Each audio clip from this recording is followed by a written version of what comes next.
C'est un calvaire total que vivent les automobilistes de Bangui. Les produits pétroliers se font rares dans des stations-service. La capitale de la République centrafricaine compte une vingtaine de stations-service et tous sont sevrés du carburant.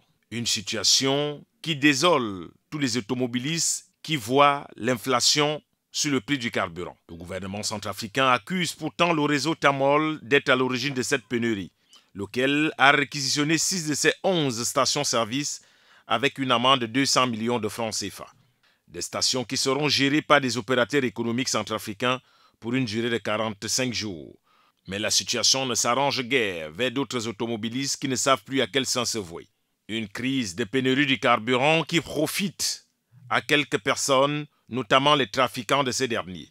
Depuis 3 semaines, les trafiquants de carburant s'enrichissent en République centrafricaine, profitant de la situation de pénurie qui persiste dans le pays. Les Banguissois se plaignent déjà que le niveau de vie est excessivement cher. Ajouté à ce problème de pénurie, l'inflation explose. Pour rappel, depuis septembre dernier, le ministère des Hydrocarbures a confié l'exclusivité d'importation des produits pétroliers dans le pays à l'entreprise camerounaise Neptune Oil. Cette décision a mis dans l'embarras Tamol, donc la principale marge se faisait sur importation et la revente du carburant. Cette crise ne concerne seulement pas les stations-service françaises, propriétaires des services Tamol, mais pratiquement tous les automobilistes du pays. Des manquements supposés qui créent des tensions entre les automobilistes et poussent l'État centrafricain à prendre des mesures draconiennes qui s'imposent pour répondre efficacement à cette pénurie de carburant.